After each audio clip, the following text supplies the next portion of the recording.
ಹೆಬ್ಬಳಲು Shri Chakramata YouTube channel ವೀಕ್ಷಕರಿಗೆ ನನ್ನ ಹೃತ್ಪೂರ್ವಕ ನಮಸ್ಕಾರಗಳು. ಸುಭಾಷಿತ: ಏನೂ ಇಲ್ಲದವನಿಗೆ ದುಡಿದು ಬದುಕುವ ಆಸೆ, ಎಲ್ಲ ಇದ್ದವನಿಗೆ ಮತ್ತಷ್ಟು ಕೊಳ್ಳೆ ಹೊಡೆಯುವ ಆಸೆ, ಏನೂ ಬೇಡದ ನಿಸ್ವಾರ್ಥಿಗೆ ನೆರೆಹೊರೆಯವರಿಗೆ ನೆರವಾಗುವ ಆಸೆ, ತಾನೊಬ್ಬನೇ ಎನ್ನುವ ಸ್ವಾರ್ಥಿಗೆ ತಾನೂ ತನ್ನ ಕುಟುಂಬದವರಷ್ಟೇ ತಿಂದು ತೇಗುವ ಆಸೆ. ಆಸೆ ಎಂಬುದು ಎಲ್ಲರಿಗುಂಟು, ಆದರೆ ಆಸೆ ಪಡುವ ರೀತಿಯಲ್ಲಿ ಬಹಳ ವ್ಯತ್ಯಾಸಗಳುಂಟು. ಎಷ್ಟು ಚೆನ್ನಾಗಿದೆ ನೋಡಿ ಅಲ್ವಾ? ಆಸೆ ಪಡಬೇಕು, ಆದರೆ ಹೇಗೆ? ನಿಸ್ವಾರ್ಥಿಯಾಗಿರಬೇಕು, ನೆರೆಹೊರೆಯವರಿಗೆ ಒಳ್ಳೆಯದಾಗಬೇಕದ್ರಿಂದ, ನಾವೇ ತಿಂದು ತೇಗದಲ್ಲ ಅಲ್ವಾ? ಇವತ್ತು ನಾವು ದಿನಪಂಚಾಂಗಕ್ಕಿಂತ ಮುಂಚೆ ಶಂಕರಾಚಾರ್ಯರ ಅಮ್ನಾಯ ಪೀಠಗಳು ವಿವರಗಳ ಬಗ್ಗೆ ನಾವು ತಿಳ್ಕೊಳ್ಳೋಣ. ಶಂಕರಾಚಾರ್ಯರು ಎಲ್ಲೆಲ್ಲಿ ಪೀಠಗಳನ್ನ ಮಾಡಿದ್ರು, ಆ ಪೀಠಗಳ ಬಗ್ಗೆ ಏನು ಅನ್ನೋದನ್ನು ನಾವು ತಿಳ್ಕೊಳ್ಳೋಣ. ಗೋವರ್ಧನ ಪೀಠ ಹಸ್ತಮಲಕಾಚಾರ್ಯ. ಗೋವರ್ಧನ ಪೀಠ ಹಸ್ತಮಲಕಾಚಾರ್ಯರು ಮಹಾಕಾವ್ಯ ಮಹಾವಾಕ್ಯ ಪ್ರಜ್ಞಾನಂ ಬ್ರಹ್ಮ ಋಗ್ವೇದ ಐತರೀಯ ಉಪನಿಷತ್ ಭೋಗವಾಲ ಸಂಪ್ರದಾಯ. 2. ಶಾರದಾ ಪೀಠ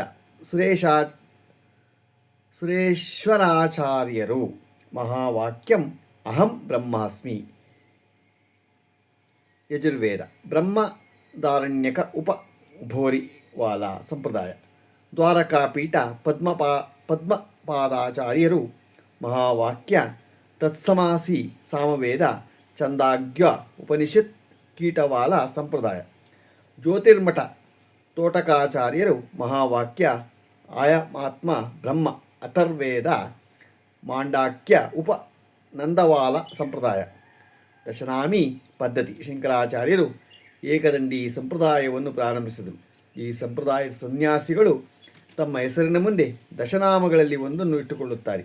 ಅವು ಯಾವುದೆಂದರೆ ಸರಸ್ವತಿ ತೀರ್ಥ, ಅರಣ್ಯ ಭಾರತಿ, ಆಶ್ರಮಗಿರಿ ಪರ್ವತ, ಸಾಗವ ವನ ಮತ್ತು ಪುರಿ ಸರಸ್ವತಿ ಭಾರತಿ ಮತ್ತು ಪುರಿ ಉಪನಾಮಗಳು ಶೃಂಗೇರಿ ಮಠಕ್ಕೆ ಸೇರಿವೆ. ತೀರ್ಥ ಆಶ್ರಮ ನಾಮಗಳು ದ್ವಾರಕಾ ಪೀಠಕ್ಕೆ ಸೇರಿವೆ. ಗಿರಿ ಪರ್ವತ ಸಾಗರ ಜ್ಯೋತಿರ್ಮಠಕ್ಕೆ ಸೇರಿವೆ. ಉಳಿದವು ಸ್ವತಂತ್ರ ಸಂಪ್ರದಾಯ ಹೊಂದಿದೆ. ಆದರೂ ಇದು ಅಷ್ಟೇನೂ ಬಿಗಿಯಾದ ನಿಯಮವಿದ್ದಂತೆ ಕಾಣುವುದಿಲ್ಲ. ಕಾರಣ ಅರಣ್ಯ ನಾಮದ ವಿದ್ಯಾರಣ್ಯರು ಶೃಂಗೇರಿ ಮಠದ ಪೀಠಾಧಿಪತಿಗಳಾಗಿದ್ದರು. ಷಣ್ಮತ ಸ್ಥಾಪನೆ ಸೂರ್ಯ, ಗಣಪತಿ, ಅಂಬಿಕಾ, ಶಿವ, ವಿಷ್ಣು ಮತ್ತು ಸ್ಕಂದ ಈ ದೇವರುಗಳು ಆರಾಧಕರು. ಪರಸ್ಪರ ತಾವು ಮೇಲೆಂದು ಜಗಳವಾಡುತ್ತಿದ್ದನ್ನು ನಿಲ್ಲಿಸಿ ಅವೆಲ್ಲವೂ ಒಬ್ಬನೇ ಈಶ್ವರನು ಬೇರೆ ಬೇರೆ ರೂಪಗಳೆಂದು ಆರಾಧಕರನ್ನು ಒಪ್ಪಿಸಿ ಈ 6 ದೇವತೆಗಳನ್ನು ಪರಸ್ಪರ ವಿರೋಧವಿಲ್ಲದೆ ಪೂಜಿಸಬೇಕೆಂದು ನಿಯಮವನ್ನು ಮಾಡಿದರು. ತಾವು ಉಪವಾಸ ಮಾಡುವ ದೇವತೆಯನ್ನು ಮಧ್ಯೆ ಇಟ್ಟುಕೊಳ್ಳಿದ ಉಳಿದ ದೇವತೆಗಳನ್ನು ಇವರ ಸುತ್ತ ಇಟ್ಟು ಅದನ್ನು ಮುಖ್ಯ ದೇವತೆಯ ಪರಿವಾರವರೆಂದು ಪೂಜಿಸಲು ಹೇಳಿದರು. ಈ ಪದ್ಧತಿ ಎಂದಿನಿಂದ ಶುರುವಾಯಿತು. ಈ ಕಾರಣದಿಂದ ಶಂಕರರಿಗೆ ಷಣ್ಮತ ಸ್ಥಾಪಕರೆಂದು ಹೆಸರಾಯಿತು. ನಿರಾಕಾರ ಪರಬ್ರಹ್ಮ ಸಾಕ್ಷಾತ್ಕಾರಕ್ಕೆ ಇರುವ ಮಾರ್ಗಗಳಲ್ಲಿ ಶ್ರೀಚಕ್ರ ಉಪಾಸನೆಯು ಒಂದು. ಶಂಕರರ ಕಾಲದಲ್ಲಿ ಶ್ರೀಚಕ್ರ ವಜೆಯು ಉಗ್ರ ಶಕ್ತಿಯ ಉಪಾಸನೆಯಾಗಿತ್ತು. ಶಂಕರರು ತಮ್ಮ ಅದ್ವೈತ ಸಿದ್ಧಾಂತದ ಸ್ಥಾಪನೆಯನ್ನು ಮಾಡಬೇಕಿತ್ತು.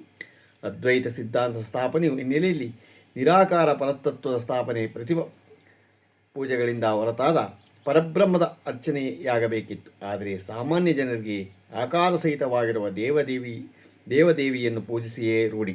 ಈ ಹಿನ್ನೆಲೆಯಲ್ಲಿ ಆಕಾರ ಸಹಿತವಾದ ಪ್ರತಿಮೆ, ನಿರಾಕಾರವಾಗಿರುವ ಪರಬ್ರಹ್ಮ ಎರಡರ ಮಧ್ಯದಲ್ಲಿ ಒಂದು ಸಾಧನ ಬೇಕಿತ್ತು.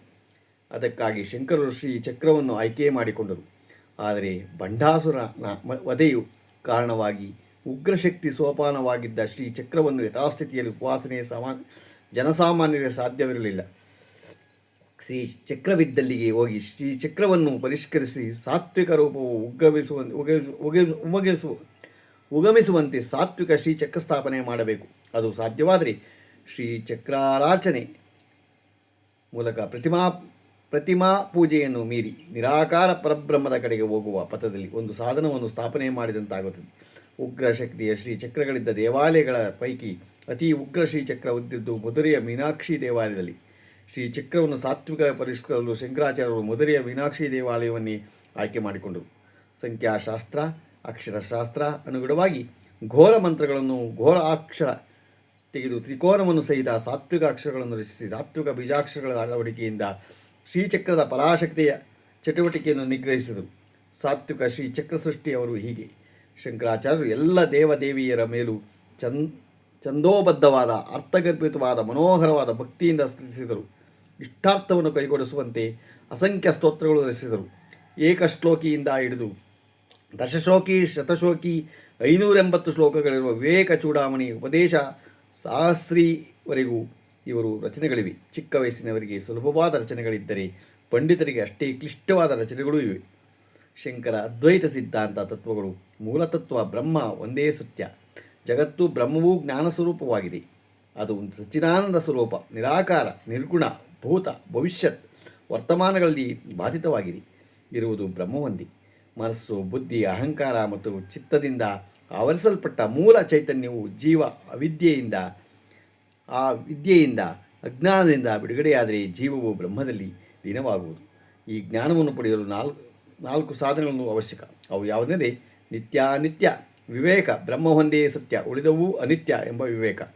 ಈಗ ಮುತ್ರ ಫಲಯೋಗ, ವಿರಾಗ, ಈ ಲೋಕದ ಮತ್ತು ಪರಲೋಕದ ಈ ಭೋಗದ ಬರೆಗೆಗೆ ವಿರಕ್ತಿ, ಶ್ರಮದಮಾದಿ ಷಟ್ಕ ಸಂಪತ್ತಿ, ಶ್ರಮ ಅಂತರಂಗದ ಇಂದ್ರಿಯಗಳ ಹತೋಟಿ, ದಮ ಬಹಿರೇಂದ್ರಿಯ ವಿಗ್ರಹ, ಈ ಉಪರತಿ, ಕರ್ಮಫಲ ತ್ಯಾಗ, ತಿಕ್ಷಿ ಸಹನೆ, ಚಿತ್ತದ ಏಕಾಗ್ರತೆ, ಶ್ರದ್ಧೆ, ಗುರು ಹಾಗೂ ವೇದಾಂತದಲ್ಲಿ ನಿಷ್ಠೆ,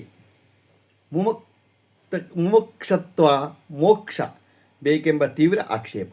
ಈ ಮೇಲೆ ನಮೂದಿಸಿದ 4 ಸಾಧನೆಗಳ ಜೊತೆಗೆ ಶ್ರವಣ ಮನನ ಮತ್ತು ನಿಧಿಧ್ಯಾಸನ ಎಂಬ 3 ವಿಧದ ಸಾಧನೆಯು ಜ್ಞಾನದ ಪ್ರಾಪ್ತಿಗೆ ಅವಶ್ಯ. ಶ್ರೀ ಶಂಕರರು ಬದುಕಿದ್ದು ಕೇವಲ 32 ವರ್ಷ. ಆದರೆ ಅವರು ತಮ್ಮ ಜೀವಿತದ ಪ್ರತಿಯೊಂದು ಕ್ಷಣವನ್ನು ಸಾರ್ಥಕವಾಗುವಂತೆ ಕೆಲಸ ಮಾಡಿದರು. ಅವರ ಬಗ್ಗೆ ಜನಶ್ರುತಿ ಹೀಗಿದೆ: ಅಷ್ಟವರ್ಷೇ ಚತುರ್ವೇದಿ, ದ್ವಾದಶೇ ಸರ್ವಶಾಸ್ತ್ರವಿತ್, ಷೋಡಶೇ ಕೃತವಾನ್ ಭಾಷ್ಯಂ, ದ್ವಾತ್ರಿಂಶೇ ಮುನಿರಭ್ಯಗಾತ್. ಅರ್ಥ: 8ನೇ ವರ್ಷಕ್ಕೆ 4 ವೇದಗಳನ್ನು ಕಲಿತರು, 12ನೇ ವರ್ಷಕ್ಕೆ ಸರ್ವಶಾಸ್ತ್ರಗಳನ್ನು ತಿಳಿದರು, 16ನೇ ವರ್ಷದಲ್ಲಿ ಭಾಷ್ಯಗಳನ್ನು ಬರೆದರು, 32ನೇ ವರ್ಷದಲ್ಲಿ ಹೊರಟು ಹೋದರು. ಇಂತಹ ಮಹಿಮರಾದ ಅದ್ಭುತ ಕಾರ್ಯಗಳನ್ನು ಎಸಗಿದ ಯತಿ ಚಕ್ರವರ್ತಿಯಾದ ಆಚಾರ್ಯವರಾದ ಶ್ರೀ ಶಂಕರಾಚಾರ್ಯರಿಗೆ ಅನಂತಾನಂತ ಕೋಟಿ ಕೋಟಿ ನಮನಗಳು. ಜಯತು ಜಯತು ನಿತ್ಯಂ ಶಂಕರಾಚಾರ್ಯವರ್ಯ, ಜಯತು ಜಯತು ತಸ್ಯ ಅದ್ವೈತ ವಿದ್ಯಾ ಅನವದ್ಯ, ಜಯತು ಜಯತು ಲೋಕೆ ತಚ್ಚರಿತ್ರಂ ಪವಿತ್ರಂ, ಜಯತು ಜಯತು ಭಕ್ತಿ ಸ್ಥತ್ವದಾಬ್ಜೆ ಜನಾನಾಂ. ಇವಾಗ ನಾವು ಯಾವುದೇ ಆದ್ರೂ ನಮ್ಮ ಧರ್ಮದಲ್ಲಿ, ನಮ್ಮ ಹಿಂದೂ ಧರ್ಮದಲ್ಲಿ ನಮಗೆ ಗುರುಗಳಾದ ಶಂಕರಾಚಾರ್ಯರು ನಾವು ಯಾವತ್ತೂ ಜ್ಞಾಪಿಸ್ಕೊಂಡು ಅವರ ಬಗ್ಗೆ, ಆ ಪೀಠಗಳ ಬಗ್ಗೆ ಗೌರವವನ್ನು ಯಾವಾಗಲೂ ಕೊಡಬೇಕು. ಅವರು ಯಾವಾಗಲೂ ಒಳ್ಳೆಯದನ್ನೇ ಜನಗಳಿಗೆ ತಿಳಿಸಿದ್ದಾರೆ. ಒಳ್ಳೆಯ ಮಾರ್ಗದಲ್ಲಿ ಹೋಗಿ ಅಂತ ತಿಳಿಸಿದ್ದಾರೆ, ಕೆಟ್ಟ ಮಾರ್ಗದಲ್ಲಿ ಯಾವತ್ತೂ ಹೋಗಬೇಡಿ ಅಂತ ತಿಳಿಸಿದ್ದಾರೆ. ಆ ಒಂದು ಇದನ್ನು ನಾವು ತಿಳ್ಕೊಂಡು ಬಾಳೋಣ, ಬದುಕೋಣ. ಇವತ್ತು ದಿನಪಂಚಾಂಗವನ್ನು ತಿಳ್ಕೊಳ್ಳೋಣ.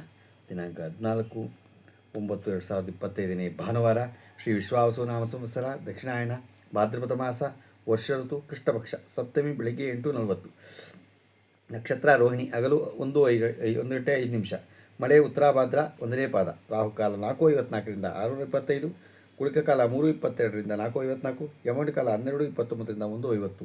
ಇವತ್ತು ಯಾರು ಹುಟ್ಟುಹಬ್ಬ ಆಚರಿಸ್ಕೊತಿದ್ರು, ಮದುವೆಯಾದ ದಂಪತಿಗಳು ವಾರ್ಷಿಕೋತ್ಸವ ಆಚರಿಸ್ಕೊಂತಿರೋರಿಗೆ ನಮ್ಮ ಹೆಬ್ಬಳದು ಶ್ರೀಚಕ್ರಮಾತಾ ಯೂಟ್ಯೂಬ್ ಚಾನಲ್ ಕಡೆಯಿಂದ ಶುಭಕಾಮನೆಗಳನ್ನು ತಿಳಿಸ್ತೀವಿ. ದೇವರು ಅವರಿಗೆ ಆಯಸ್ಸು, ಆರೋಗ್ಯ, ಐಶ್ವರ್ಯ ಎಲ್ಲ ಕೊಟ್ಟು ಕಾಪಾಡಲಿ ಅಂತ ಕೇಳ್ಕೊತೀನಿ. ನಮ್ಮ ಹೆಬ್ಬಳದು ಶ್ರೀಚಕ್ರಮಾತಾ ಯೂಟ್ಯೂಬ್ ಚಾನಲ್ ಯಾರು ಸಬ್ಸ್ಕ್ರೈಬ್ ಆಗಲು ದಯಮಾಡಿ ಸಬ್ಸ್ಕ್ರೈಬ್ ಆಗಿ, ಲೈಕ್ ಕೊಡಿ. ಇದು ನಿಮ್ಮದೇ ಚಾನಲ್ ಆಗಿರೋದ್ರಿಂದ ನಮ್ಮ ಲಿಂಕನ್ನು ಬೇರೆ ಫಾರ್ವರ್ಡ್ ಮಾಡಿ. ನಮಸ್ಕಾರಗಳು, ನಮಸ್ಕಾರಗಳು, ನಮಸ್ಕಾರಗಳು.